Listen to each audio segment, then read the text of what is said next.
ममता की थी तस्वीर, हाँ वो थी एक क्रांतिवीर।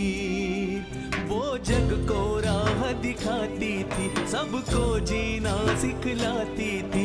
नारी के अधिकारों के लिए हर पल आवाज उठाती थी, आवाज उठाती थी। हर लेती थी सबकी पीर।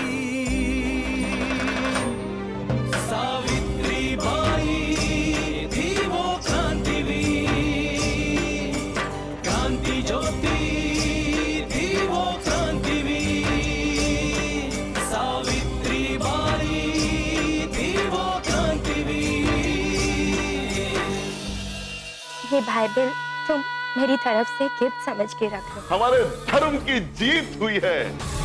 वो फिरंगन नन अपना बोरिया बिस्तर लेकर निकल गई। ज्योति,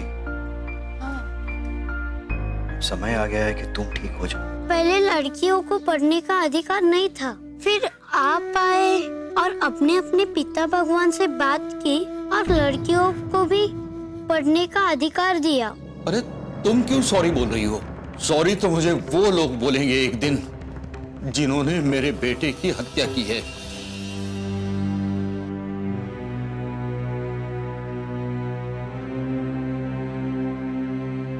आज मैं तुझे सबक सिखा कर रहूंगा ज्योति। छोड़ माला। बाबा। छोड़ बाबा। सांगीता छोड़। बाबा। छोड़। छोड़ सांगीता। छोड़। बाबा बाबा। चुप। बाबा। बाबा। बाबा राव। छोड़ माला। सांगीता छोड़। बाबा। छोड़ माला। छोड़।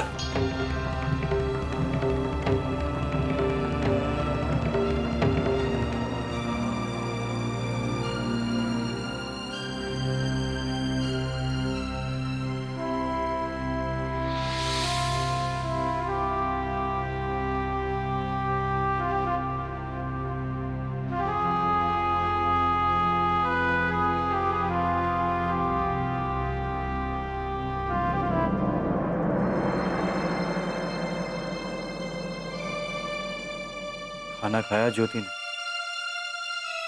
ना, नहीं खाया। अपने कमरे में बैठकर रो रहा है। मुझे समझ ही नहीं आता कि मैं उसे कैसे समझाऊं। जाने की कोई जरूरत भी नहीं है। खाए ना खाए क्या फर्क पड़ता है? खाना फुकट में नहीं आता, उसके लिए काम करना पड़ता है। लेकिन कुछ भी हो, आपको उसकी किताबें नहीं जलानी चाहिए थी। जानता हूं मैं, लेकिन क्या करूं? उस वक्त मैं गुस्से में था। मुझे ये समझ में नहीं आ रहा था कि मैं उसे कैसे समझाऊं। बरगोड़ा हो गया है, लेकिन अभी भी किताबों के पीछे भागता है। कल उसकी शादी हो जाएगी, उसके बच्चे होंगे, कौन देखेगा बच्चों को? सगुणा, अपना काम सीखना भी जरूरी है ना। पर वो काम करने से मना कहाँ कर रहा था? तो बस इतना ही कह रहा था कि वो पढ़ाई के साथ साथ काम करे। पर मुझे इसमें कोई बुराई नहीं नजर आती। देख, क्या अच्छा है क्या बुरा है ये मैं नहीं जानता। मैं सिर्फ इतना जानता हूं कि आज के बाद ज्योति पढ़ाई नहीं करेगा। बस वो सारा दिन घर में बैठा रहता है। जब मैं गांव जाता हूं ना, तो लोग ताने मारते हैं, तरह तरह की बातें करते हैं कि देखो ये माली का बेटा ब्राह्मण बनने की कोशिश कर रहा है। ब्राह्मण बनने की कोशिश कर। थक गया हूं मैं ताने सुन सुन कर। भाव, मैं आपका दुख समझ सकती हूँ, लेकिन लोगों के कहने से हम उसका मन भी तो नहीं तोड़ सकते ना। जरूरी था, उसका मन तोड़ना जरूरी था। तूने देखा वो कैसी बहकी बहकी बातें कर रहा था। धर्म के बारे में कैसी कैसी बातें करता है। ऐसा लगता है कि जैसे धर्म गुरु। मेरी इतनी उम्र बीत गई लेकिन आज तक धर्म को मैं नहीं समझ पाया, और वो कल का मुलगा धर्म गुरु बन के बैठा है। धर्म गुरु बन गया है तो वो भी आपकी वजह से ही ना। मतलब क्या है तुम्हारा? देखिए, आपकी पूरी जिंदगी परिवार पालने में बीत गई, पैसा कमाने में, घर चलाने में, और इसके भीतर आपको समय ही नहीं मिला कि आप धर्म के बारे में या इन सब चीजों के बारे में सोच सके। मुझे सोचने की कोई आवश्यकता भी नहीं है। लेकिन ज्योति के पास में आजीविका की समस्या नहीं थी, उसके पास एक अवसर था उन चीजों को समझने का जिनके बारे में हमने कभी सोचा भी नहीं, और वो वही कर रहा है। वो बहुत तेजी से घर, परिवार, देश, धर्म और धर्म के रिश्तों को समझने की कोशिश कर रहा है, और इन सब में उसकी सहायता कर रही है उसकी पढ़ाई। गलत। उसकी पढ़ाई उसकी सहायता नहीं कर रही, बल्कि उसे भड़का रही है। कभी कभी तो मुझे ऐसा लगता है कि मैंने अपने ही घर में सांप पाल के रखा हुआ है।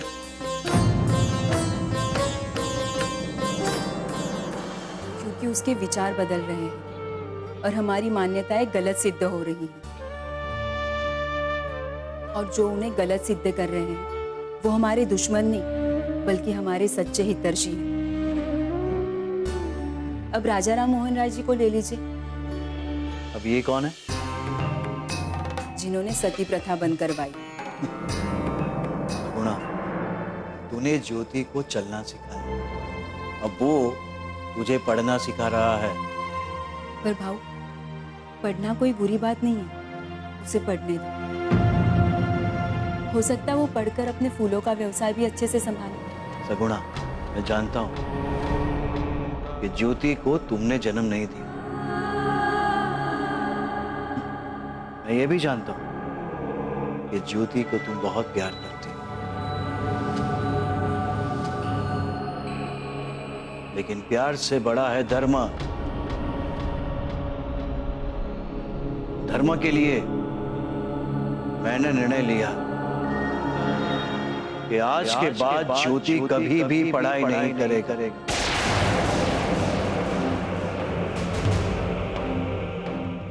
हा माझा अंतिम निर्णय आहे,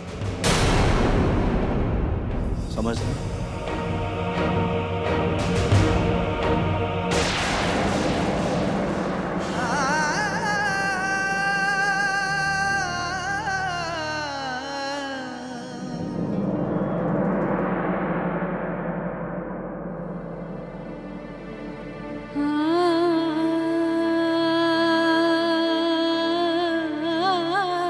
से ना ये तेरी सास है और मैं तेरी मजदूर हूँ। पर आई, आप ऐसा क्यों कह रही हैं? मर गई तेरी आई आज। जिसके घर पे इसके जैसी मजदूर हो ना, वहाँ पे तो यही होने वाला है। मुझे तो लगता है एक दिन ये हम दोनों का गला घोट के यही घर की मालकिन बन जाएगी।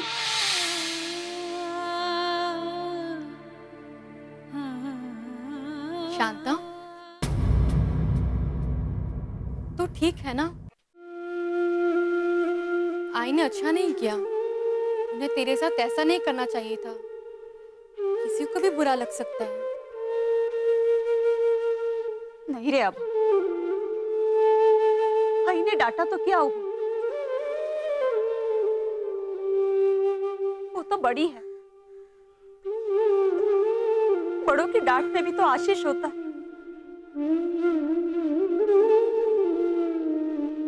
आई ने डांटा तो क्या हुआ? खंडू जी और लक्ष्मी ताई तो उसे कितना प्यार करते,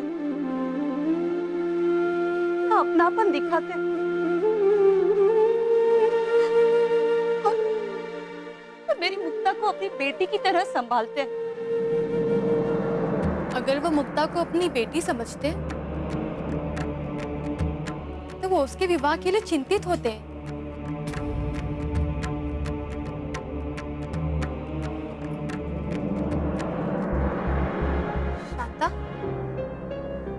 आंखों में आंसू? वो ताई से। आवा, तुम जाओ यहाँ से। मुझे शांता से कुछ अकेले में बात करनी है।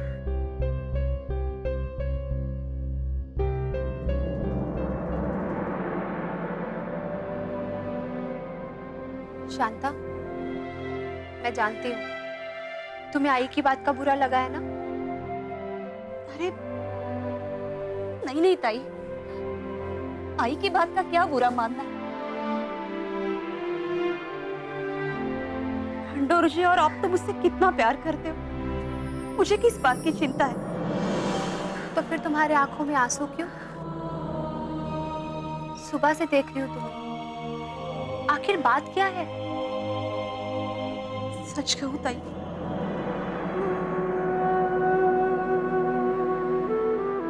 मला तर फक्त मुक्ताची चिंता आहे। 9 साल की हो गई है वो, उसके ब्याह की उम्र भी बीत रही है, अब तक उसके लिए कोई रिश्ता नहीं आया। मैं तो बस उसके ब्याह की चिंता में घुली जा रही हूँ। चिंता की तो बात है, अब तो हमारी सावित्री को देख ले, वो भी तो वरघोड़ी हो गई है, और उसके बाबा को तो जैसे कोई फर्क ही नहीं पड़ता। बुरा मत मानना ताई, सावित्री की बात और है, और मेरी मुक्ता के सर पे तो पिता का साया भी नहीं है। कौन करेगा मेरी मुल्की से शादी?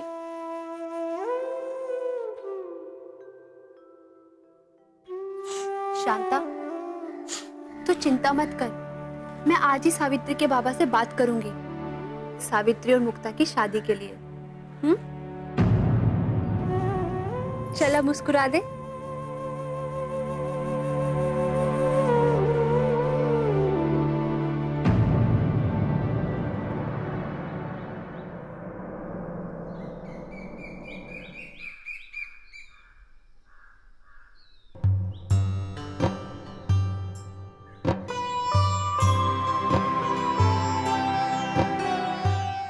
बाबा, मैं आपके पैर दबा दूं?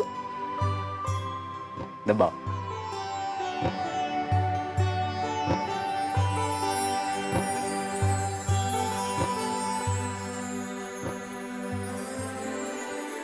बाबा, एक बात पूछूं? हाँ बेटा, मेरी लाडली बिटिया क्या पूछना चाहती है, पूछो। यह विवाह क्या होता है? क्या हुआ सावित्री,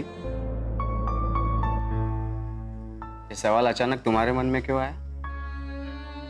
बाबा, आपने मेरे सवाल का जवाब नहीं दिया।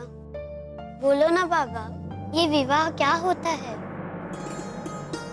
बेटी, विवाह एक पवित्र बंधन होता है,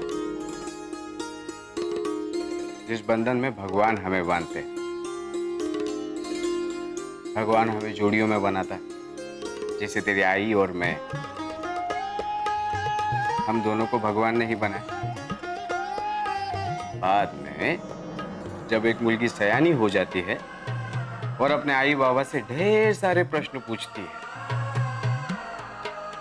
तब इसका मतलब ये होता है कि वो मुलगी विवाह योग्य हो चुकी है। बाबा, प्रश्न तो मैं भी आपसे पूछती हूँ, यानी कि मैं भी विवाह के योग्य हो चुकी हूँ। हाँ, तुम भी विवाह योग्य हो चुकी हो। तो बाबा, विवाह के बाद क्या होता है? विवाह के बाद ये होता है कि मुलगी शादी करके अपने पति के घर चली जाती है, जैसे तेरी आई उनका घर छोड़ के हमारे घर आई। मुलगी को अपने माता पिता को छोड़कर अपने पति के घर जाना होता है, क्योंकि पति ही उसका सब कुछ होता है। पति की सेवा करना, पति की आज्ञा का पालन करना, यही स्त्री का धर्म होता है सर। तो क्या आप भी मेरा विवाह कर दोगे? हाँ बेटा, तुम भी शादी करके अपने पति के घर चली जाओगी। अपने माता पिता को छोड़कर। नहीं, मैं नहीं जाऊंगी आपको छोड़कर। मैं आई के बिना और आपके बिना नहीं रह सकती। बाबा, मैं शरारत करती हूँ ना, सिद्धू और आची को परेशान करती हूँ, इसीलिए आप मेरा विवाह कर कर आप मुझे दूर भेजना चाहते हो ना। बाबा, मैं कभी भी उनको तंग नहीं करूंगी, पर आप मुझे आपसे दूर मत भेजिए। सावित्री, बेटा ऐसी बात बिल्कुल नहीं। आप बहुत अच्छे हो और आप मुझे बिल्कुल परेशान नहीं करते, क्योंकि आप मेरी लाडली बिटिया हो, मेरी लाडली बिटिया। तो बाबा, आप मुझे आपसे दूर मत भेजिए ना, मैं विवाह नहीं करूंगी। देखो बेटा,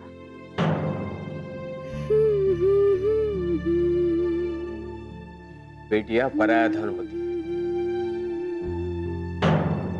इसीलिए उन्हें विवाह करके अपने पति के घर जाना होता है, अपने माता पिता का घर छोड़कर। तो बाबा, बेटी आई क्यों? बेटे क्यों नहीं विवाह के बाद अपना घर छोड़कर जाते? सावित्री, शास्त्रों में लिखा है और शास्त्रों के विरुद्ध हम नहीं जा सकते। तो शास्त्रों को ही बदल देना चाहिए। सावित्री, शास्त्र किसी इंसान ने नहीं तो भगवान ने बनाए, इसलिए उन्हें बदला नहीं जा सकता। बाबा, ये शास्त्र सिर्फ स्त्रियों के ही विरुद्ध क्यों है? बेटियां पढ़ नहीं सकती, बेटियां खेल नहीं सकती, उनको अपने माँ बाप का घर छोड़कर जाना पड़ता है। अगर ये शास्त्र सिर्फ भगवान ने ही बनाए हैं, तो क्या भगवान स्त्रियों को पसंद नहीं करते? और अगर पसंद नहीं करते, तो स्त्रियों को बनाए है क्यों?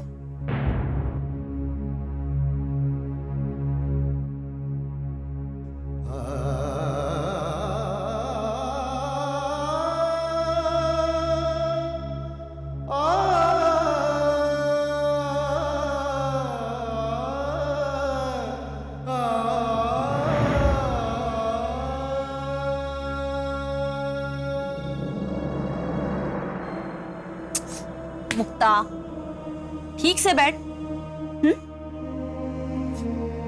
ये ऐसे होते मुल्की के बाल? दिन भर मिट्टी में खेलती कूदती रहती है। अरे ऐसे ही करती रहेगी तो कैसी होगी तेरी शादी? आई, तो हमेशा मेरी शादी की चिंता क्यों करती रहती है? अभी तक तो सावित्री की भी शादी नहीं हुई है। फिर से सावित्री?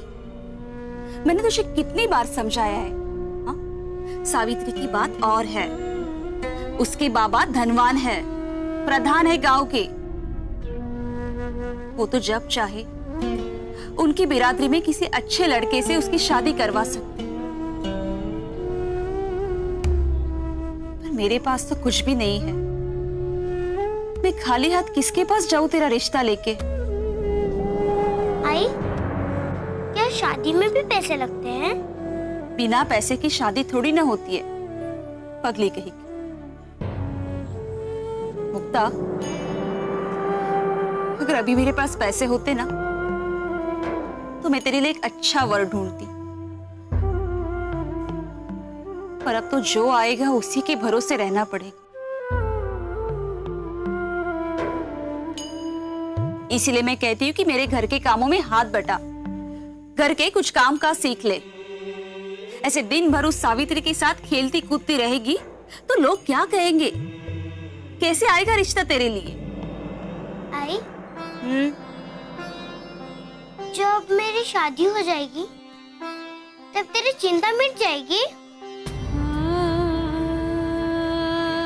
नहीं रे पगली, जब तेरी शादी हो जाएगी ना, तब मेरी चिंता तो मिट जाएगी। पर तू मुझे बहुत याद आएगी। इसीलिए मैं कहती हूँ, देख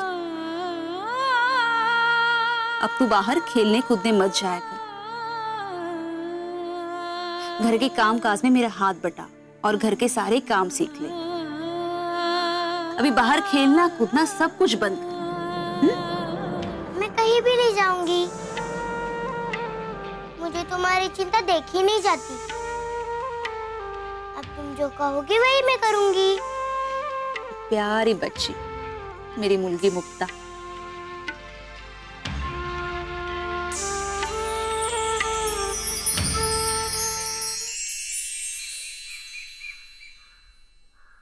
मुक्ता, अरे मुक्ता कहाँ है तू? मुक्ता कहाँ है तू? अरे मुक्ता, क्या रे मुक्ता? कब से तेरा इंतजार कर रही हूँ। कहाँ है तू? इतना इंतजार कर रही हूँ, कहाँ है तू? हाँ? और हाँ, कब से सोच रही हूँ कि अब आएगी अब आएगी। चल ना खेलते, चल चल। नहीं, आई ने मना किया है। देख, आई और अच्छी का तो काम ही है मना करना। क्या तू उनका सुनकर खेलना छोड़ देगी? चल ना खेलते हैं, आज पेड़ पर चढ़ेंगे। नहीं, आई बोलती है कि इतनी बड़ी हो गई है तो भी खेलती है, इसलिए मेरे शादी के लिए कोई रिश्ता नहीं आता। अरे तू शादी के लिए खेलना छोड़ देगी? जब मेरी शादी हो जाएगी ना, तब मेरी आई की चिंता खत्म हो जाएगी। तो तू क्या कभी नहीं खेलेगी अब? नहीं, जब तेरी शादी होने वाली होगी ना, तब तू भी नहीं खेलेगी। अगर ऐसा होगा ना, तो मैं शादी कभी नहीं करूंगी। तेरे कहने से क्या? जब तेरे बाबा बोलेंगे ना, तब तेरी शादी हो जाएगी। नहीं, मैं नहीं करूंगी, नहीं करूंगी, नहीं करूंगी, कभी नहीं करूंगी, कभी नहीं करूंगी। देखना तू।